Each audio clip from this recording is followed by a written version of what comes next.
Compulsory nursing സർവീസിൻ്റെ form എങ്ങനെ fill ചെയ്യാൻ നോക്കാം.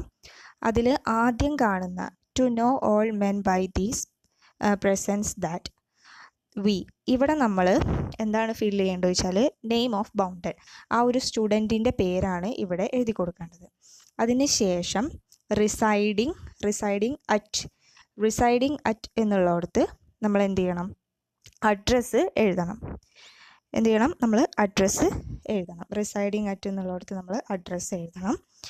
അതിന് ശേഷം കാണുന്ന ബ്ലാങ്ക് സ്പേസിലിതാ ഇവിടെ ഷുവറിറ്റി 1ഉം അതുപോലെ തന്നെ ഇവിടെ ഷുവറിറ്റി 2.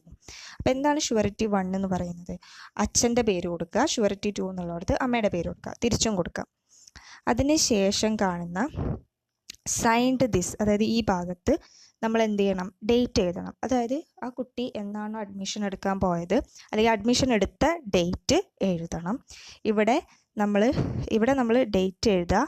അതിന് ശേഷം ഇവിടെ നമ്മൾ അതിൻ്റെ മന്ത് എഴുതി കൊടുക്കുക. മന്ത് ഏത് മാസത്തിലാണ്. Okay, in the year 2000 and ഏത് വർഷമാണ് ഇൻ ദ ഇയർ 2000 ആൻഡ് ഈ വർഷമാണെങ്കിൽ 2025 എന്ന് എഴുതാം. ഓക്കെ, അതിന് ശേഷം നമുക്ക് കാണാൻ പറ്റും ശ്രീ എന്നുള്ളിടത്ത് name and address of the bounder. വീണ്ടും സ്റ്റുഡൻറ്റിൻ്റെ പേരും അഡ്രസ്സും എന്ത് ചെയ്യണം, ഈ ഭാഗത്ത് എഴുതണം. In the presence of witness, അതായത് വിറ്റ്നസ് എന്ന് പറയുന്നത് ഇവിടെ നമ്മുടെ പാരൻസ് തന്നെ ആയിരിക്കും. ആ പാരൻസിൻ്റെ പ്രസൻസിൽ എന്ത് ചെയ്യണം, ഒരു ഗസറ്റഡ് ഓഫീസറെ സൈനും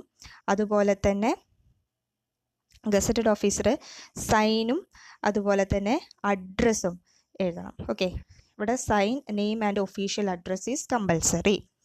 ഓക്കെ, അതുപോലെ ഒരു ഗസറ്റഡ് ഓഫീസർ, അത് കഴിഞ്ഞിട്ട് വീണ്ടും അടുത്ത രണ്ട് ഗസറ്റഡ് ഓഫീസർ വേണം. അപ്പോൾ രണ്ടാമത്തെ ഗസറ്റഡ് ഓഫീസർ ഇതുപോലെ സൈനും അദ്ദേഹത്തിൻ്റെ അവിടുത്തെ അഡ്രസ്സും നമ്മൾ ഇടിയിപ്പിക്കണം. അതിനുശേഷം നമുക്കിവിടെ കാണാം, ഇവിടെ ഒരു for they are internship CNS period of 1 year. അതിൻ്റെ താഴെ നമുക്കൊരു സ്പേസ് കാണാം. അവിടെ നമ്മൾ BSc നഴ്സിംഗ് എന്ന് എഴുതണം. ഈ ഭാഗത്ത് നമ്മൾ BSc നഴ്സിംഗ് എന്ന് എഴുതും. ഓക്കെ, ഇനി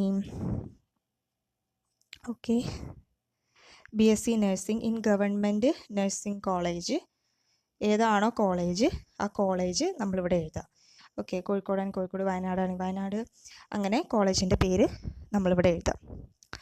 അതിന് ശേഷം നമ്മൾ ഈ പേജിലേക്ക് പോകുമ്പോൾ വീണ്ടും ഇൻ വിറ്റ്നസ് വേർ ഓഫ്, അവിടെ നമ്മൾ വീണ്ടും എന്ത് ചെയ്യണം, നെയിം ഓഫ് ബൗണ്ടൻ ആൻഡ് അഡ്രസ്സ്, വീണ്ടും ആ സ്റ്റുഡൻറ്റിൻ്റെ പേരും അഡ്രസ്സും നമ്മൾ ഇവിടെ എഴുതി കൊടുക്കണം. അതിന് ശേഷം അത് കഴിഞ്ഞിട്ട് കാണുന്ന ആൻഡിന് ശേഷം നമ്മൾ ഷുവറിറ്റി 1 നെയിം ആൻഡ് അഡ്രസ്സ്. ഇപ്പോൾ ഫോർ എക്സാമ്പിൾ അച്ഛനാണെങ്കിൽ അച്ഛൻ്റെ പേരും അഡ്രസ്സും എഴുതുക. ഇവിടെ അമ്മയാണെങ്കിൽ അമ്മയുടെ പേരും അഡ്രസ്സും എഴുതാം. അതിനുശേഷം പിന്നീട് നമ്മൾ താഴത്തേക്ക് നോക്കുന്ന സമയത്ത് നമുക്ക് കാണാം സിഗ്നേച്ചർ ഓഫ് ദി ബൗണ്ടർ, അതായത് ആ കുട്ടിയുടെ സിഗ്നേച്ചർ നമ്മളിവിടെ ഇടണം. അതിനുശേഷം ഇവിടെ നമുക്ക് 2 സ്പേസ് കാണാം.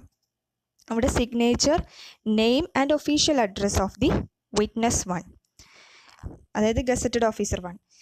അപ്പോൾ ഇവിടെ നമ്മൾ എന്ത് ചെയ്യണം, വീണ്ടും ഗസറ്റഡ് ഓഫീസറിൻ്റെ സൈനും അതുപോലെ തന്നെ അഡ്രസ്സും നമ്മൾ ഇവിടെ എഴുതിയിരിക്കണം. ഓക്കെ, അഡ്രസ്സും. അപ്പോൾ ഇവിടെ സൈന് കൊടുക്കുന്നു, ഒന്നാമത്തെ ഗസറ്റഡ് ഓഫീസറിൻ്റെ സൈനും അഡ്രസ്സും, രണ്ടാമത്തെ ഗസറ്റഡ് ഓഫീസറിൻ്റെ സൈനും അഡ്രസ്സും. അതിനുശേഷം സൈൻഡ് ബൈ ഷുവറിറ്റി 1.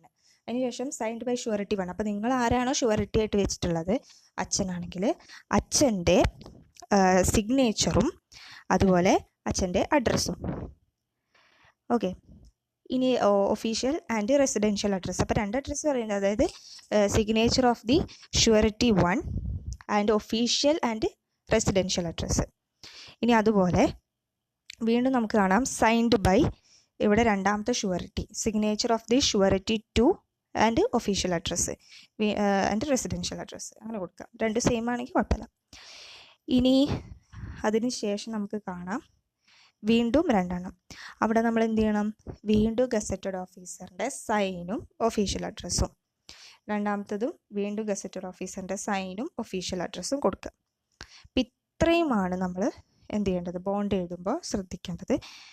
അപ്പോൾ ക്ലിയർ ആയി എന്ന് വിചാരിക്കുന്നു. Thank you.